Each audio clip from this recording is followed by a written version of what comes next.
My roommate snores so loudly, he had to be legally reclassified as Boeing 747. I mean, it's terrible. Every night I pray to God to take away my hearing. But God cannot hear my prayers.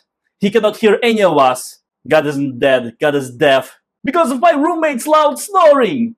But there is a silver lining. At least it's profitable. I recorded his snoring and sold it to Hollywood.